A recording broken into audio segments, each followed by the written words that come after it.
Welcome to our channel. నేను మీ Venkat. Pastor Praveen Pragadala మృతిపై మొత్తానికైతే మిస్టరీ వీడింది. ఆయన ఎలా మరణించారనే దానిపై ఐజీ అశోక్ కుమార్ గారు క్లారిటీ ఇచ్చారు. ఈరోజు మీడియాతో మాట్లాడుతూ ప్రవీణ్ ప్రగడాల గారు గత నెల 24న మృతి చెందారని తెలిపారు. టెక్నాలజీని ఉపయోగించుకొని కొన్ని దర్యాప్తు చేశామన్నారు. 26న పోస్ట్మార్టం చేసినట్టు చెప్పారు. ప్రవీణ్ హైదరాబాద్ నుంచి రాజమండ్రి వచ్చే వరకు దారి పొడవునా సీసీ ఫుటేజ్ను సేకరించినట్టు చెప్పారు. వాటన్నిటిని హైదరాబాద్ ఫోరెన్సిక్స్ ల్యాబొరేటరీకి పంపామన్నారు. ఈ కేసుపై ఎన్నో రకాల విచారణలు జరిపామన్నారు. దారి పొడవునా ప్రవీణ్ని గమనించిన వారిని ఫోన్లో మాట్లాడిన వారందరినీ విచారణ చేశామన్నారు. కుటుంబ సభ్యులను కూడా విచారించామన్నారు. ప్రవీణ్ చనిపోయిన స్థలాన్ని విజయవాడ నుంచి ఫోరెన్సిక్స్ నిపుణులు పరిశీలించి ఆధారాలు సేకరించారని చెప్పారు. అంతేకాకుండా ప్రవీణ్ ప్రయాణించిన బైక్తో పాటు కొన్ని అనుమానాస్పదంగా ఉన్న బైకులను కూడా ఎగ్జామినేట్ చేసినట్టు తెలిపారు. యూపీఐ పేమెంట్స్ను కూడా సేకరించారు. అసలు ప్రవీణ్ ప్రగడాల గారు ఎక్కడికి వెళ్ళారు, ఏం చేశారు అనే దానిపై మీకు ఒకసారి ఎవరైతే మన ఐజీ అశోక్ కుమార్ గారు చెప్పింది ఉంది అది ఒక్కసారి మీకు ఎక్స్ప్లెయిన్ చేస్తాను నేను. అసలు ప్రవీణ్ ప్రగడాల గారు హైదరాబాద్ నుంచి ప్రవీణ్ ప్రగడాల హౌస్ నుంచి 11 o'clock 24th మార్చి 11 o'clock ఇంటి నుంచి బయలుదేరారు. నెంబర్ 1 ఇంటి నుంచి బయలుదేరారు. Next Netaji Nagar high tension road Hyderabad 11:26 AM ఇక్కడ మనకి ఈ ఏరియాలో కనబడ్డాడు విజువల్స్లో సీసీ ఫుటేజ్లో. Next number 3 Radhika theatre centre Hyderabad. ఏదైతే రాధికా థియేటర్ సెంటర్ ఉందో హైదరాబాదు 11:51కి మనకి ఇక్కడ ఏదైతే సీసీ కెమెరా ఫుటేజ్లో కనబడ్డాడు. నెంబర్ 4 లాలాపేట ఏదైతే ఫ్లైఓవర్ ఉందో దానికి సంబంధించి లాలాపేట రోడ్ ఫ్లైఓవర్ సంబంధించి 12 గంటల 1 నిమిషానికి ఆయన మనకి ఆ సిగ్నల్ ఫ్లైఓవర్ మీద కనబడ్డాడు సీసీ ఫుటేజ్లో. Number 5 Tarnaka main road. ఏదైతే తార్నాక మెయిన్ రోడ్ సెంటర్ ఉందో 12:3 నిమిషాలకి అక్కడ మనకి కనబడ్డాడు సిగ్నల్ దగ్గర. మనకి ఆ సీసీ ఫుటేజ్లో కనబడ్డాడు, క్లియర్ తెలుస్తుంది. Number 6 Savera liquor mart Shri Ganesh Nagar Nagole Hyderabad. First ఈయన బయలుదేరింది 11 AM ప్రవీణ్ ప్రగడాల హౌస్ నుంచి బయలుదేరారు. కట్ చేస్తే 6 సవేరా లిక్కర్ మార్ట్ నాగోలు ఎంత 12:15 అంటే ఇక్కడికి 1:15 1 hour 15 minutesలో ఏదైతే సవేరా లిక్కర్ మార్ట్ ఉందో ఏదైతే లిక్కర్ ఉందో ఆ లిక్కర్ కొనుగోలు చేయడం జరిగింది. ఏదైతే లిక్కర్ ఉందో ఆ లిక్కర్ని కొనుగోలు చేయడం జరిగింది. ఎక్కడ నాగోల్లో సవేరా లిక్కర్ మార్ట్లో. Number 7 Choutuppal bus stand. చౌటుప్పల్ ఏదైతే ఇప్పుడు హైదరాబాద్ సిటీ కార్డ్స్ దాటిన చౌటుప్పల్ బస్టాండ్ ఉందో అక్కడ 12:50 వరకు అక్కడ మనకు బస్టాండ్ దగ్గర సీసీ ఫుటేజ్లో కనబడ్డాడు. పిన్ టు పిన్ ఐజీ గారు అశోక్ కుమార్ గారు పిన్ టు పిన్ మొత్తం క్లియర్గా ఎక్స్ప్లెయిన్ చేశారు మీడియాకి. 24th March. Number 8 Dharmojigudem centre TS Dharmojigudem 1:09 నిమిషాలకి మనకి ఇక్కడ కనబడ్డాడు. Next number 9 Pathangi Choutuppal toll plaza దగ్గర మనకి 1:28 ఆ టైంలో కనబడ్డట్టు మనకి సీసీ ఫుటేజ్ తెలుస్తుంది. నెంబర్ 10 కోర్లపాటు టోల్ ప్లాజా 2:14 నిమిషాలకి మనకి ఏదైతే కోర్లపాటు టోల్ ప్లాజా ఉందో అక్కడ సీసీ ఫుటేజ్లో మనకి క్రాస్ అయినట్టు ఆ టోల్ ప్లాజా క్రాస్ అయినట్టు క్లియర్ చూపించారు. నెంబర్ 11 మళ్ళీ సెకండ్ టైం ఎవరైతే ఇప్పుడు ప్రవీణ్ ప్రగడాల గారు ఉన్నారో సెకండ్ టైం వైన్ ఏదైతే మన వైన్ ఉందో అది కొనుగోలు చేయడం జరిగింది. C Aditya wines Kodad. ఎన్ని గంటలకి 2:58 అక్కడ 12:15 తీసుకున్నాడు, ఇక్కడ 2:58 మళ్ళీ మద్యం కొనుగోలు చేసినట్టు మనకి అది కూడా ఆన్లైన్ ట్రాన్సాక్షన్ క్లియర్గా అది కూడా ఎక్స్ప్లెయిన్ చేయడం జరిగింది మనకు ఐజీ అశోక్ కుమార్ గారు. జగ్గేపేట బైపాస్ ఫుడ్ ప్లాజా అప్పటికే ఆల్రెడీ నాగోల్లో ఒకసారి కోదాలో ఒకసారి మద్యం కొనుగోలు చేయడం జరిగింది. 2 సార్లు ఆల్రెడీ వైన్స్లో మద్యం తీసుకోవడం జరిగింది. Bypass Jaggepeta bypass food plaza దగ్గర ఏదైతే చిలకల్లు టోల్ ప్లాజా ఉందో అక్కడ ఫస్ట్ యాక్సిడెంట్ జరగడం జరిగింది. అదేందని చూపిస్తాను నేను ఒకసారి. ఇది చూడండి, లారీ వెళ్తున్నది. ఇగో ప్రవీణ్ ప్రగడాల గారు అది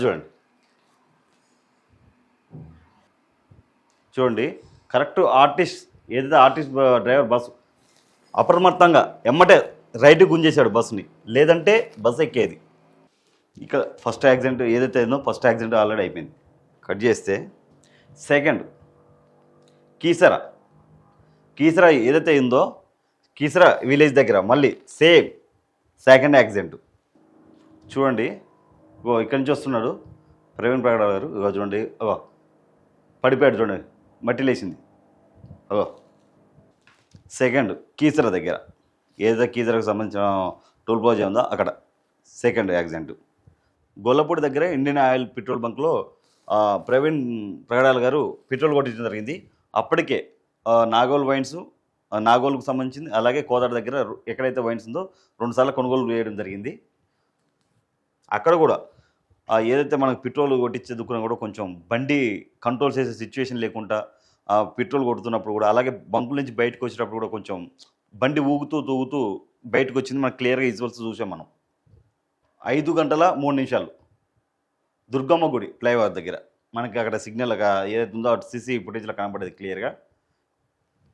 దానికంటే ముందు స్వాతి జంక్షన్ 4:59 స్వాతి జంక్షన్లో మనకి సిగ్నల్ అది ఏదైతే ఉందో ఫుటేజ్ క్లియర్గా కనపడ్డది. తర్వాత వారధి ఫ్లైఓవర్ దగ్గర కూడా మనకి ఏది 5 గంటల 9 నిమిషాలకి కనపడడం జరిగింది. స్క్రీవ్ బ్రిడ్జి 5:11 గంటలకి 5 గంటల 11 నిమిషాలకి అక్కడ మనకి సీసీ ఫుటేజ్లో కనపడడం జరిగింది. లక్ష్మీ ఫౌండేషన్ హాస్పిటల్ 5 గంటల 13 నిమిషాలకి రామవరపాడు జంక్షన్ దగ్గర ఎక్కడైతే కింద పడ్డాడో అప్పుడు ఒక అతని ఒక ఆటో డ్రైవరు లేపి కూర్చోబెట్టడం జరిగింది. అలాగే ఎస్ఐ ఎవరైతే సుబ్బారావు గారు ఉన్నారో ఆయనకు చెప్పడం జరిగింది. ఆయన కూడా సుబ్బారావు గారు కూడా వచ్చి ప్రవీణ్ ప్రగడాల గారితో మాట్లాడడం జరిగింది. ఆ తర్వాత ఆయన ఒక 3-4 అవర్స్ ఏదైతే అక్కడ పార్క్ ఉన్నదో ఆ రామవరపాడు దగ్గర జంక్షన్ దగ్గర ఆ పార్క్లో ఒక 3 to 4 అవర్స్ రిపీట్ ఏదైతే పార్క్ ఉందో ఆ పార్క్లో ఒక 3 గంటల నుంచి 4 గంటలు విశ్రాంతి తీసుకోవడం, పండుకోవడం జరిగింది ఆ పార్కులో. ఇంకిపాడు 8:52 నిమిషాలకి ఇంకిపాడులో మనకు కనపడడం జరిగింది. గన్నవరం 9 గంటల 2 నిమిషాలకు గన్నవరంలో విజువల్స్లో ఏదైతే సీసీ ఫుటేజ్ ఉందో అక్కడ కనపడడం జరిగింది మనకి. ఐజీ అశోక్ కుమార్ గారు చెప్పినట్టు. పొట్టిపాడు టోల్ ప్లాజా 9 గంటల 15 నిమిషాలకి కనపడడం జరిగింది. 27 కల్లపారు హైవే దగ్గర ఏదైతే 9:33 నిమిషాలకి తెలిసింది మనకి సీసీ ఫుటేజ్లో కనపడింది. మళ్ళీ ఒకసారి ఏదైతే ఏలూరు దగ్గర ఏదైతే ఉందో మళ్ళీ ఒక వైన్ షాప్లో మద్యం కొనుగోలు చేయడం జరిగింది. అది ఎన్ని గంటలకి 10 గంటల 6 నిమిషాలకి మద్యం కొనుగోలు చేయడం జరిగింది. మొత్తానికి అయినా ఈ ప్రవీణ్ ప్రగడాల గారు ఏదైతే ఆ రోడ్డు ఉందో రాజమండ్రి సమీపం దగ్గరలో కంకర ఉండడం వల్ల అది స్కిడ్ అయిపోయి కింద పడడం జరిగింది. అది 7 అడుగుల లోతున్న సైడ్ కాలువలో పడడం జరిగింది. దానివల్ల ఏదైతే బండి ఉందో అది మీద పడడం జరిగిందని కూడా క్లియర్గా ఐజీ అశోక్ కుమార్ గారు చెప్పడం జరిగింది. ఏదేమైనప్పటికీ అలాగే ఆయన ప్రవీణ్ గారు దగ్గర ఆ రోజు ఒక 6గురితోని ఫోన్లో మాట్లాడడం జరిగిందని చెప్పారు. అలాగే ఆయన ఏదైతే రాజమండ్రికి వెళ్తున్నారో ప్రవీణ్ గారి వైఫ్కి కొంతమంది ఒక 2-3 తప్ప ఎవరికి తెలియదంట. 11:42 నిమిషాల దగ్గర రోడ్డు పక్కన పడిపోయి ఉన్నారని చెప్పి ఐజీ అశోక్ కుమార్ గారు చెప్పారు. అలాగే ఏదైతే ఇప్పుడు వాళ్ళ ప్రవీణ్ కుమార్ గారి కుటుంబ సభ్యుల్ని కూడా విచారణ జరిపినట్టు చెప్పారు. ఎవరిపైన అనుమానాలు ఉన్నాయా అని చెప్పి కూడా అడగడం జరిగింది. అలాగే ఎవరైతే ఇప్పుడు సోషల్ మీడియాలో చాలామంది ఇది హత్యే, రోడ్డు ప్రమాదంగా అని చెప్పి ఎవరైతే చాలామంది మీడియాతో మాట్లాడారో వాళ్ళందరినీ కూడా విచారణ జరిపినట్టు కూడా ఐజీ అశోక్ కుమార్ గారు చెప్పారు. ఎలాంటి ప్రూఫ్స్ ఇవ్వలేకపోయారని చెప్పి కూడా చెప్పారు. మొత్తానికైతే మద్యం వల్లే ప్రమాదం జరిగినట్టు క్లియర్గా అర్థమవుతుంది. ఇది రోడ్డు ప్రమాదమే. ఏదైతే సెంట్రల్ ఫోరెన్సిక్స్ ల్యాబొరేటరీ వాళ్ళు సీసీ ఫుటేజ్ను క్షుణ్ణంగా పరిశీలించారు. రోడ్డుపై నుంచి జారిపడడం వల్లే బుల్లెట్ పైన పడిందన్నారు. ప్రమాదం జరిగిన సమయంలో బండి ఒక 70 కిలోమీటర్ల వేగంతో ప్రయాణిస్తున్నారని చెప్పారు. రవాణా శాఖ అధికారుల నివేదిక ప్రకారం బుల్లెట్ 4వ గేర్లో ఉందన్నారు. ఎవరు గుద్దలేదని రవాణా శాఖ అధికారులు నిర్ధారించారని చెప్పారు. 6 సార్లు ఏదైతే ఆన్లైన్కి సంబంధించిన ట్రాన్సాక్షన్ 6 సార్లు యూపీఐ పేమెంట్స్ను చేశారని చెప్పారు. సెల్ ఫోన్ ట్రాకింగ్ ఉందన్నారు. ఏదైతే పోస్ట్ మార్టం ఉందో ఈడియోగ్రఫీ ద్వారా లిక్కర్ సేవించినట్టు నిర్ధారణ అయిందన్నారు. పాస్టర్ ప్రవీణ్ గాయాలు రోడ్డు ప్రమాదం జరగడం వల్లే అయినట్లు వైద్యులు నిర్ధారణ చేశారు. పాస్టర్ ప్రవీణ్ ఆల్కహాల్ వల్లే రోడ్డు ప్రమాదంలో మరణించినట్టు కూడా నిర్ధారణ అయిందన్నారు. ఆల్కహాల్ కొనుగోలు చేయడంతో పాటు వినియోగించినట్టు కూడా నిర్ధారించారు. 42 నుంచి 62 సీసీ కెమెరాల ద్వారా ఫుటేజ్ని సేకరించిన ఐజీ అశోక్ కుమార్ గారు ఏదైతే ఆల్కహాల్ తీసుకోవడం వల్ల రోడ్డు ప్రమాదంలో ఎవరైతే పాస్టర్ ప్రవీణ్ కుమార్ గారు ఉన్నారో చనిపోవడం జరిగింది. ఇది రోడ్ యాక్సిడెంట్ తప్ప ఎలాంటి హత్య కాదని చెప్పి ఆయన ఐజీ అశోక్ కుమార్ గారు వెల్లడించారు. చాలామంది దీన్ని ఎవరైతే ఇప్పుడు రాజకీయం కోసం వాడుకునే వాళ్ళు, అలాగే కొంతమంది మతాల మధ్యలో చిచ్చు పెట్టేవాళ్ళు, ఎవరైతే కొంతమంది ఫాస్టర్లు ఉన్నారో వాళ్ళే కానీ, ఇప్పుడు మాజీ ఎంపీ హర్ష కుమార్, ఎవరైతే ఇప్పుడు కొంతమంది మాజీ ఎంపీ హర్ష కుమార్ గారు ఇలాంటి వాళ్ళు దీన్ని ఏదైతే ఈ రోడ్డు ప్రమాదం ఉందో దీన్ని హత్య అని చెప్పి వాళ్ళు ఏదైతే వాళ్ళకు లైఫ్ టైంలోకి రావడానికి, ఎందుకంటే వాళ్ళు ఆల్రెడీ రాజకీయ పరంగా వాళ్ళ దుకాణం బంద్ అయిపోయింది. దీన్ని ఇప్పుడు ఏదైతే ఈ కేసు ఉందో ఈ కేసుని ముంగడ పెట్టుకొని నేను హీరో అవ్వాలనుకున్నారు, కానీ లాస్ట్కి జీరో అయ్యారు. ఎందుకంటే ఇది క్లియర్గా రోడ్డు ప్రమాదం వల్ల జరిగిందని చెప్పి క్లియర్ తెలిసింది. చాలామంది పవన్ కళ్యాణ్ గారు చంపించారు, కూటమి ప్రభుత్వం చంపించింది అని చెప్పారు. ఎందుకు ప్రభుత్వాల మీద ఎందుకు నిందలేస్తారు? రెండు మతాల మధ్యలో ఎందుకు చిచ్చు పెడుతున్నారు? ఎవరైతే పాస్టర్ మన విజయ్ ప్రసాద్ రెడ్డి గారు కానీ, అజయ్ బాబు కానీ, హర్ష కుమార్ కానీ చాలామంది చాలా తదంతం చేసి ఇది హత్య, ముమ్మాటికి హత్య, ఇది ముమ్మాటికి హత్య, పోలీసులు ఆధారాలు దాస్తున్నారు, అది దాస్తున్నారు, ఇది దాస్తున్నారు అని చెప్పారు. మరి ఇప్పుడు మీరు అందరూ ముఖం ఎక్కడ పెట్టుకుంటారు?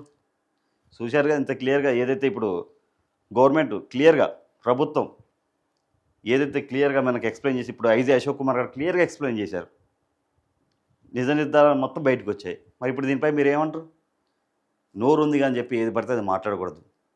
మిస్టర్ అజయ్ బాబు, మిస్టర్ హర్ష కుమార్, ప్రభుత్వం కూటమి ప్రభుత్వం మీద నిందలు వేయడం కాదు, అసలు ఏం జరిగిందని పోస్ట్ మార్టం రాలేదు, అప్పటికి ఏం రాలేదు. ఎవరి కాళ్ళు హీరోలు అవ్వడానికి దొరికింది కానీ చెప్పి మైక్ ముంగడికి వచ్చి ఏదంటే అది మాట్లాడడం, ఇలాంటివి మాట్లాడకూడదు.